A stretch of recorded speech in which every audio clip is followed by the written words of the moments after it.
While designing business cards that I'm taking with me to Podfest in Orlando, I was told that they should be more of an invitation than just some contact information.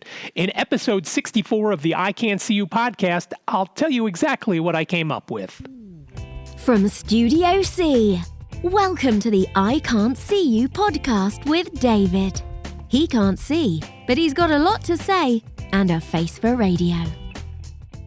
Hello there, and welcome to the I Can't See You podcast. My name is David, at David Benge on all the socials.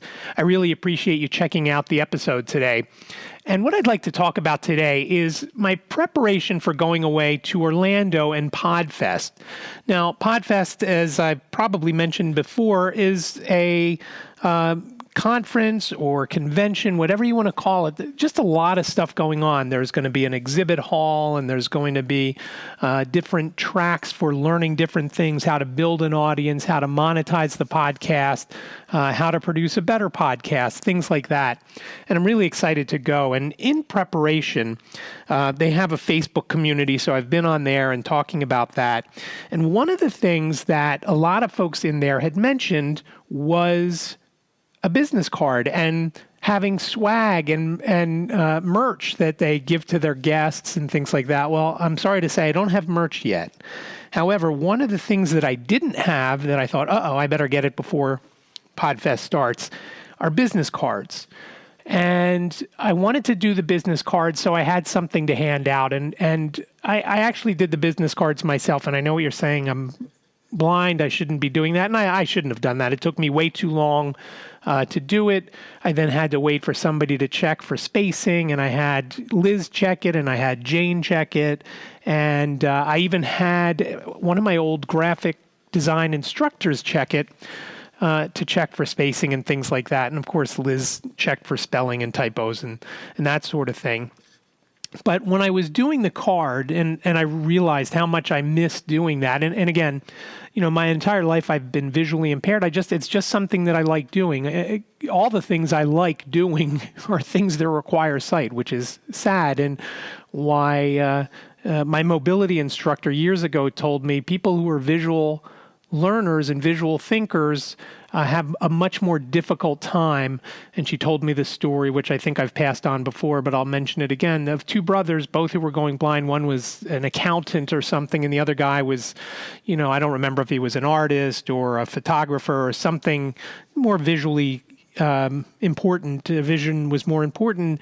The guy who was the accountant had no trouble dealing with his losing his sight because he was still able to listen to things and still get what was going on. The visual guy had great difficulty and basically wanted to kill himself, he told her.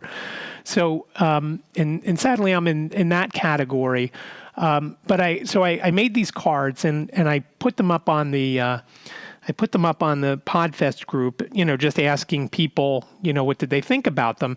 And I wasn't going to get double-sided cards, but I thought after I got some feedback, and I didn't do the logo on the cards, by the way, the logo with the eyeball and the microphone in the middle, or I'm sorry, with the eye and the microphone in the eyeball, I had created by someone for me. I just don't have that kind of skill anymore to do that. But to move some words around and stuff like that, I can still do that. And I'll post a picture of the card in the show notes. So I put it up there, and one guy, and I can't remember his last name, his name is Ted, he said, it doesn't matter what kind of party you've got going on if the invitation doesn't get people in the door. You could have the greatest party in the world. So he was saying that the card should be almost like an invitation to listen to the podcast. And I thought, oh my God, this is so boring, and nobody would go. Nobody would go, and maybe people still won't go with my invitation. So I started thinking of a tagline, and my audience, I've always said from the beginning, I've wanted it to be geared towards sighted people, to show them how they can help blind people and how they shouldn't underestimate or feel, oh, that guy's blind, he can't do this, or whatever. I just that's the whole goal of my show, and as well as to complain about everything. So when he said that, I'm like, oh my gosh, this is terrible. This isn't anything like that. So I thought, you know what? I'm going to go back and I'm going to redo the card. So I basically did one side of the card is black with the white logo, and with the white logo, it says I Can't See You Podcast, and it has my name, and it says host/producer. And, then it has some contact information and things like that. And down at the bottom, it says, follow me on social media at David Benge, which, as I say at the beginning and ending of every show, everybody already knows that if you listen. But people who I might meet randomly don't know that. So now it's written out everywhere. And I thought I'm going to use the back side of the card, or maybe it's the front side, as the invitation, if you will. And so what I did, I originally had at the bottom of the one-sided card, become part of the show or be part of the show, call, 646-926-6350. So I flipped that to the back, and that's where I put the follow me on social media bit on the one side. We'll call it the dark side. The dark side of the card has my contact info, basically. The light side of the card has the logo and I Can't See You Podcast in black on a white background. And then down at the bottom, it says, have questions, be part of the show, and then the 646-926-6350 number. And then I thought, I need a tagline, a catchphrase, a something to be the invitation to say, hey, I think I might want to listen to that. And again, all along, my whole thought has been, I want folks who can see to listen so they can see that blind people can do stuff. And I obviously don't do a lot of great things, but I do things, and I'll talk about a couple in a minute. I mean, I'm not climbing Mount Everest or designing $1 million train stations and all sorts of cool stuff like that. But, as we told someone else in our Keystone chapter, whatever you do the most that you can that you're comfortable with. And sometimes you step out of that comfort zone, but after a while, you are comfortable with it, and then you start to do it, and then you want to do more. Tomorrow I'm going to get on an airplane by myself. Hopefully it'll be to Orlando and not to somewhere else. Hopefully I'll get through TSA line okay tomorrow morning at, around 5 a.m. So we'll see how that goes, but that's what my show is about. So I came up with By the Blind for the Sighted. And I sent it to Liz. She's like, I don't think I like that. And she gave me some other ideas. And she had one that was equally as bad. And then she came up with this gem. Blind People for Dummies. You remember the Dummies books? You probably have some. If you ever do any kind of computer stuff or any kind of needing to know, even gardening. I mean, they branched out so much since, they did the computer books back in the day. So I thought, man, that is great. I loved it. And so then I thought, it's Blind People for Dummies. What if they have that trademarked? What if I can't use it? So I started looking around. I looked around for trademarks. And while they've trademarked a lot of For Dummies things, Blind People is not one of them. So I now have Blind People for Dummies. In fact, I bought the domain for it, blindpeopleForDummies.com. And that's now the tagline for the website, and that's what's on the front of my card or the back of my card, on the light side of my card. On the dark side is my contact information, and on the light side is that and the phone number, which I previously mentioned. And so I hope that, first of all, I hope it's not offensive, which I don't think it is, but if it is, so be it. Again, whatever gets someone to listen to the show, maybe they'll see that and be turned off by it. I don't know, but I'm going to hand out cards.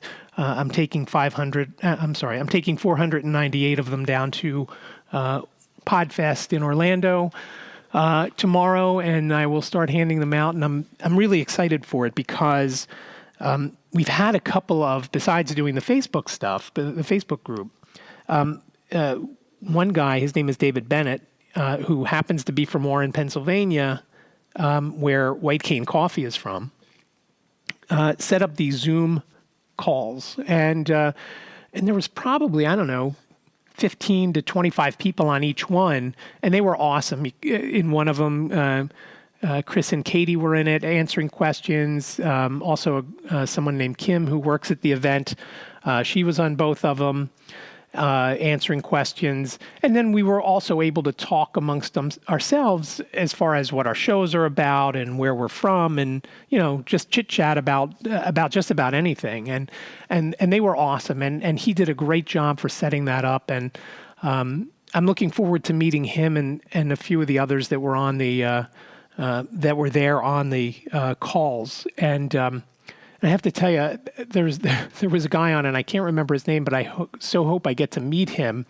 And he's this guy. He almost looked like he was in the witness protection program, from what I could see on the video. He had a baseball cap on, and I don't know if it was the lighting. I mean, maybe it was just me, but he started talking. He was talking about being a sound engineer, and he's a veteran. His show was about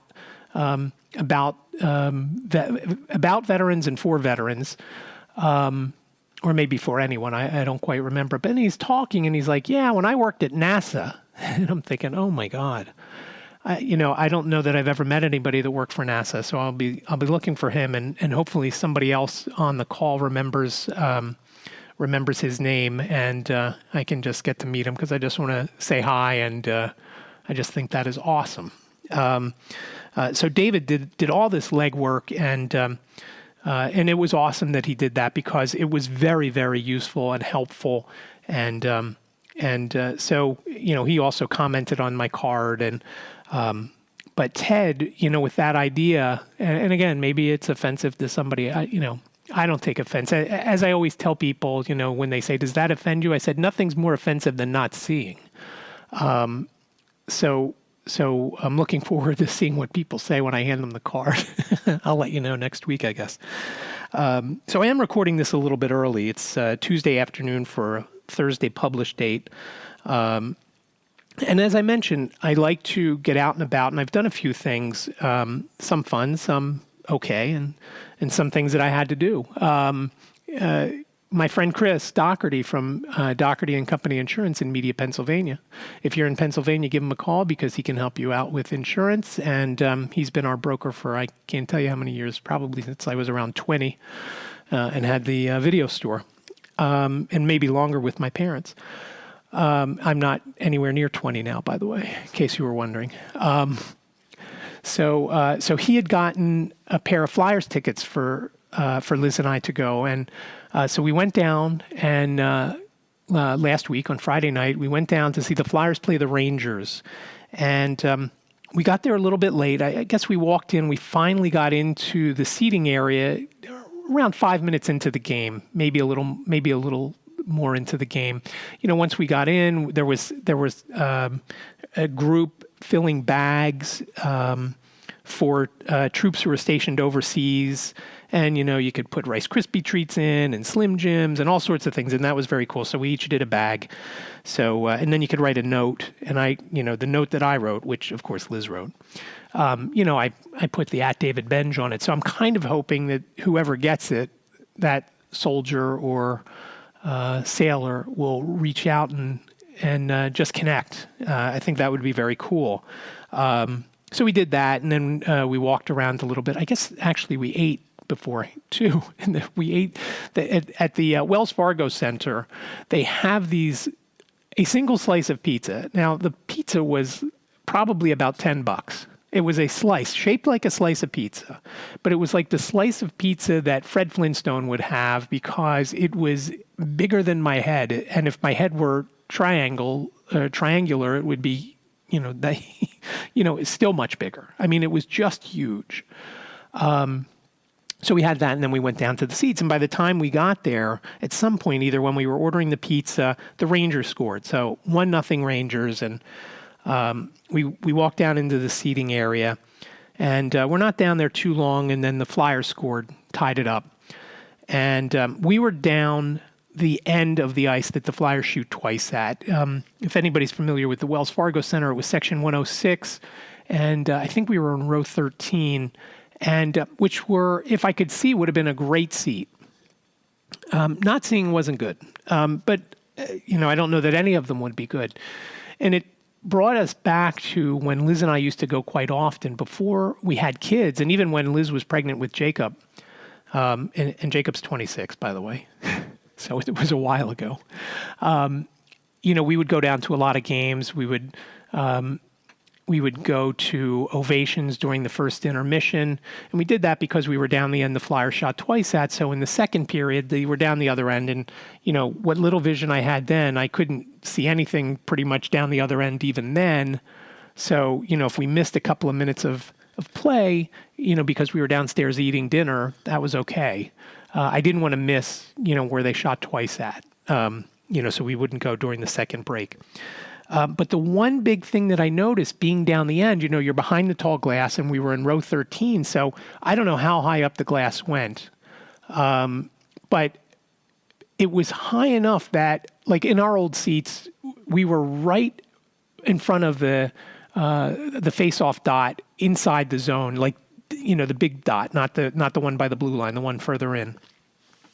So when people are tapping their sticks for the pass, or if they're, you could hear the puck bouncing all around, you could hear them, you could hear a lot of things going on. You could hear them talking, and shouting for things, watch this or do that or whatever.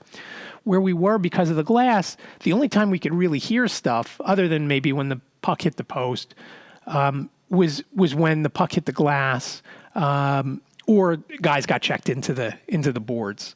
But down the other end, you could hear everything because it was, far away, so the glass wasn't blocking the sound waves. So the Flyers ended up winning, and we left a few minutes early. After they scored their fifth goal, they were up 5-1. So Liz and I said, you know what, let's get going. We had some other things going on over the weekend, so we wanted to get going. And as we were going to the car at some point, I guess the Rangers scored. So we missed both Ranger goals, but we saw the Flyers goals, which was great. And again, when I say, Liz saw the Flyers goals, and she actually did a pretty good job doing some play-by-play off and on, which was kind of funny. She even called them sweaters when she said, when I asked who was wearing what colors. But that's, that was one thing that I asked her. I asked her that because everybody looked the same to me. I just saw blobs out on the ice. And part of that has to do with, as I've mentioned before, the glare, the reflection of the ice. And that's why I don't watch on TV anymore, because I just can't see it. And, I like to hear the stories, but if I can't see what's going on, I'm not interested in watching. And in fact, I started watching a TV show called War of the Worlds, which as a kid, was my favorite. I loved all the different shows and movies they had. If you remember, there was one on ABC or CBS where it was like the behind the scenes, and it was a movie of like the panic of everything and how they did the radio promotion. And of course, the thing that stuck in my head was the one of the sound engineers, when they said, okay, we need the sound of a spaceship opening up. He said, please don't make me go into the men's room or something like that. And the next thing you see is this guy hunched over a toilet with a jar, slowly opening the lid, with the echo of the toilet making it sound like it's this, this alien spacecraft. And so I've always loved that. So there's this new show. It's on Epix if you have it. If you can't see or speak French, you're probably going to just want to look at something else, because half the show is in French, which I get because it's a Studio Canal production, which is okay. I mean, if I knew French, it'd be great. But that's not the only problem. There are also big sections of the show where there's no dialogue. It's somebody just walking around or driving in a car. I had no idea what was going on in so many spots. And then again, because I don't speak French, when the French folks were on speaking, I didn't know what they were talking about either, other than, the handful or dozen or so words in French that I know. A lot of things happen maintenant, which means now, in case you didn't know. I was just, I checked to see if there was descriptive services. There wasn't. So whether I continue to watch or not, I don't know. But, and the Flyers were like that. I liked being down there. I liked feeling the energy. And let me tell you, there was no rest. It used to be when the Flyers were done, the period ended, they'd have a little something going on, maybe mites on ice, maybe a little game or something. or some other thing, some other promotion or some group or whatever. And then the lights would fade down and you'd have 5 to 7 minutes of just the guy on the Zambonis driving around doing the ice. It was quiet. It wasn't, you could take a breath. Well, I don't know what happened between then and now. And again, I haven't had season tickets since 2003, so it wasn't yesterday either. But there wasn't a second of rest. And again, I don't see much, but I saw all sorts of flashing going on. And I had to ask Liz at one point during the break. I said to her, what's going on out there? Because I saw flashes and I didn't know. I didn't know what was happening. I was hoping it wasn't my retina detaching again, and thank God it wasn't. But the music never really subsided after the Mites on Ice, which are the little peewee guys skating around playing. And it turns out that Liz had found out earlier in the day that one of her students was going to be out there on the ice, so that was very cool. But in between that, once the Zambonis got done, and while they were even driving, so there's all sorts of light stuff going on. And I don't know if it was logos, and I think some of it, if I remember, she said there were logos. But even the boards, even the lights there are lights now in the stanchions between the pieces of glass or that hold the glass in place. So there's all sorts of lighting going on, and it's just, I said to her, it reminded me of going to Portugal the Man, if you've heard of that band. They start their show, and it is like they've got their foot on the accelerator the whole show. By the time their set is done, you're exhausted because it is just boom, boom, boom. They barely talk, and they just keep cranking out the music, which, is good if you like their music. But it just gets exhausting because they don't take a breath. And I was telling my friend Mark, who once we had Jacob, Mark used to go to a lot of the games with me, and I would go to like 30 games a year. If they made the playoffs, obviously it would be more if they made a deep run into the playoffs. I think one year I went to 45 games total. But, there's just not a second to take a breath. And, and it was, a little bit on the exhausting side. And, maybe it's because I'm older now. I don't know. So we did that, and I often wondered as I walked into the men's room, I didn't, were people looking at me, look, what's this guy doing here with the cane? He can't see. Why is he here? And don't worry, I asked myself that question too, because, I did have difficulty seeing what was going on. And as I said, it was tough. It certainly wasn't as enjoyable as it once was for me, even though I never saw the puck really. Even back at my best, I never could see the puck. But, I could follow the action a little more. And part of that was because I could listen, when we were on the side, when the glass was a little bit lower, or where the glass is a little bit lower. And, it's just different now. And then we got to do, so that was our first game, my first game in about 13 years, Liz's first game in 17 years. On Sunday, a couple days later, we were given tickets to the Philadelphia Flower Show. Now, it's something that I used to really want to go to back in the day, but I've never been, and Liz has never been. So we went down on Sunday morning before it got too packed. And we got down there, and sections of it were pretty busy, but we really didn't know what to expect. I thought it was going to be more stuff on display, more gardens and things like this. I didn't realize there was so much stuff that you could buy, and both for your garden and some other things. There was also a folks that run dispensaries, which I thought was cool. I actually talked to them as my role as the president here at the Briarcliff Condominiums. Obviously you can walk down the hall sometimes and you smell weed. And so I had asked before, I had called and talked to somebody at the one that's close by the condos. And I talked to this guy, and I didn't get his name, but I asked him about, what's the rules with, when you have a license to have medical marijuana. And just like the guy on the phone told me, you really can't light it. You vape it, you use steam to get the flower to make whatever you need happen. So when you smell it in the hallways here, they're clearly burning it. And, like the guy told us at the flower show, once it's in their hands, obviously they could do whatever they want with it. Might not be legal, but they can still do it. So we talked to that guy. We took some pictures, some selfies, and actually, I think I took all the pictures. So they're blind selfies of Liz and I. I think I put one on Instagram. Oh yeah, trying to win something. I guess we didn't win. So we did that, and again, I was kind of disappointed. I don't think Liz wanted to be there at all. I'm not 100%. I don't think she hated it, but I don't think she loved it either.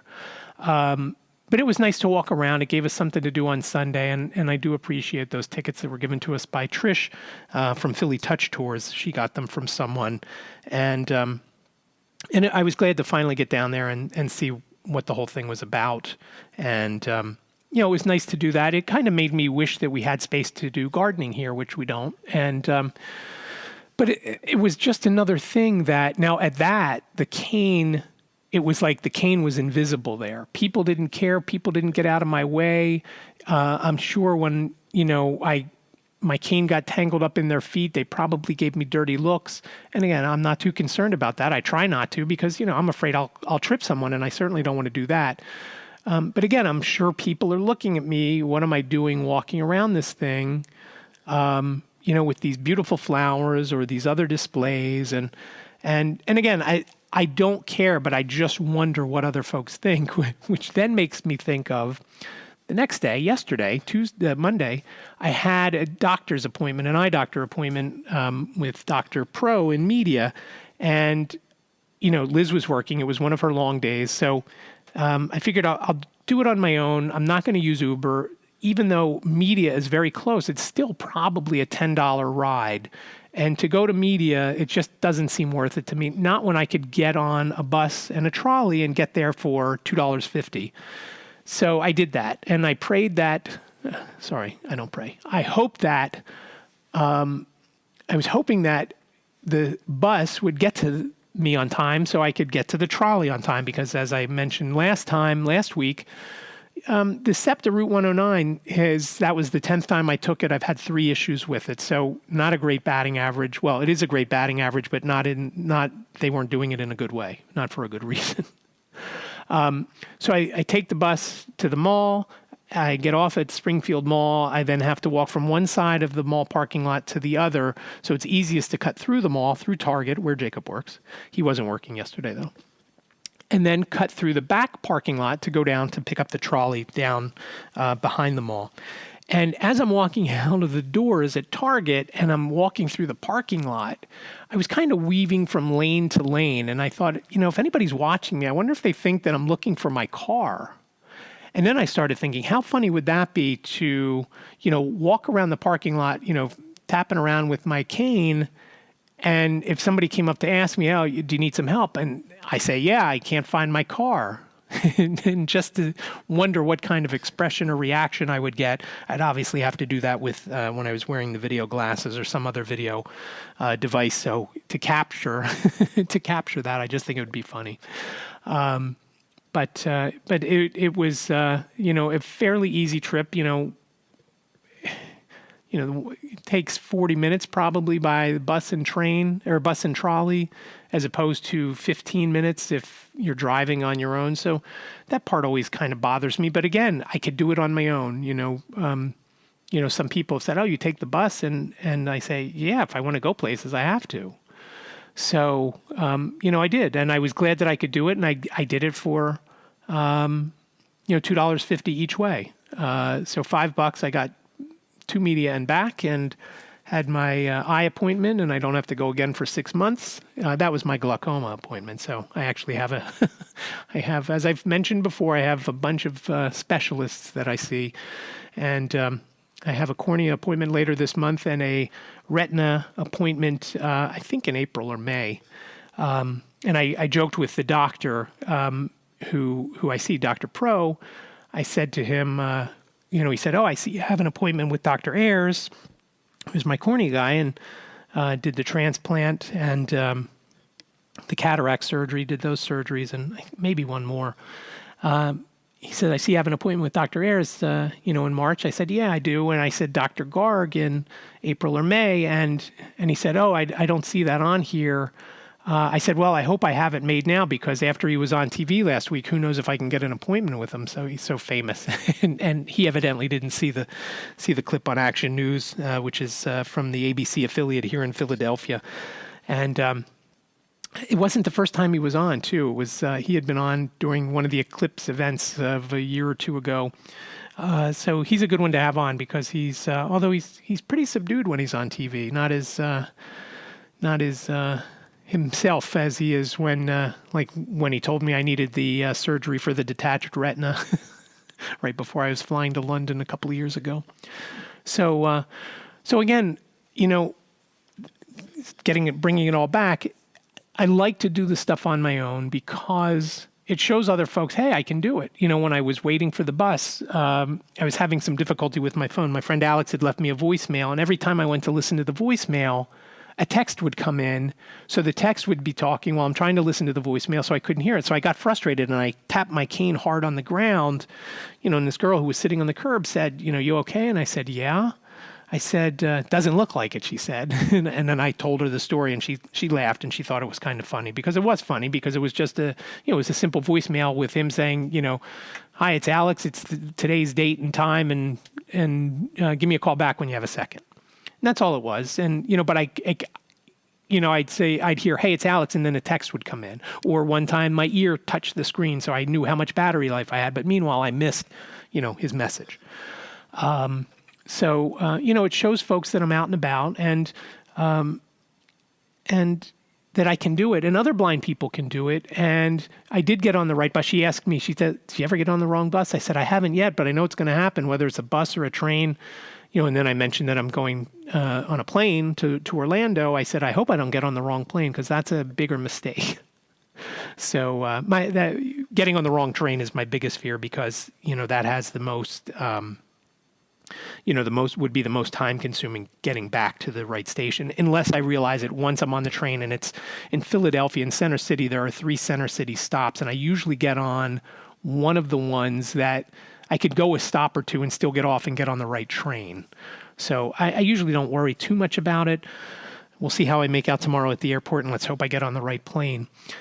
So the new tagline, remember, is Blind People for Dummies. I'm not calling you a dummy because you're listening. If you're sighted and you're listening, I really appreciate it. And that's what I hope to show, that, look, we can do stuff. Whether it's something just going to an eye appointment on our own or going to Orlando or, doing something even greater. Maybe one day I'll do something greater, but so far it's good enough for me, what I've done. And I just hope that folks understand that, we can do things sometimes with help. And a lot of people are always interested in helping, but, again, there's ways to helping the right way and ways to not helping. You don't just grab somebody and say, hey, come with me this way, or, grab your cane and treat you like a Mylar balloon. And that's what, the whole podcast, like I said, when I started, when I was at Podcast Movement a couple years ago when it was in Philadelphia, that's the people I was talking to. I said, look, I haven't started yet, but this is what it's going to be on. And until Liz said that, it really, now I love it. I love that Blind People for Dummies tagline because it's quick. And then I can elaborate on that. Hey, what's your podcast on? Instead of going into the elaborate description, I could say, oh, it's Blind People for Dummies. And so we'll see how it flies when I'm in Orlando. So if you are listening and you're going to be at Podfest in Orlando in a couple days, or, well, since this episode's coming out on Thursday, I hope I get to meet you. Come over and say hi. Remember, I'm not going to see you, so you got to come see me. And there's 2 blind people going, me and Max, the blind blogger, and you can check him out. He's actually going to be rooming with me. He's theblindblogger.net, so you can check him out too. I hope to learn a lot from him because he does some public speaking, and so I'm really looking forward. Like I said, I'm looking forward to going and learning a lot and hopefully see some cool equipment. So Liz is hoping I don't buy too much, and I think she'll enjoy her time without me being around underfoot, and we'll see how it goes. But that is it for this episode of the I Can't See You podcast. Again, I really appreciate you checking out the show, and if you'd rate and give us a nice review. That would be awesome. If you want to be part of the show, as I mentioned earlier, 646-926-6350. Whether you have questions or comments, please reach out and leave a message there and become part of the show. And I will talk to you after I am back from Orlando. Thanks again for listening today. Thank you for listening to the I Can't See You podcast. Follow David on Twitter. He is at David Benj.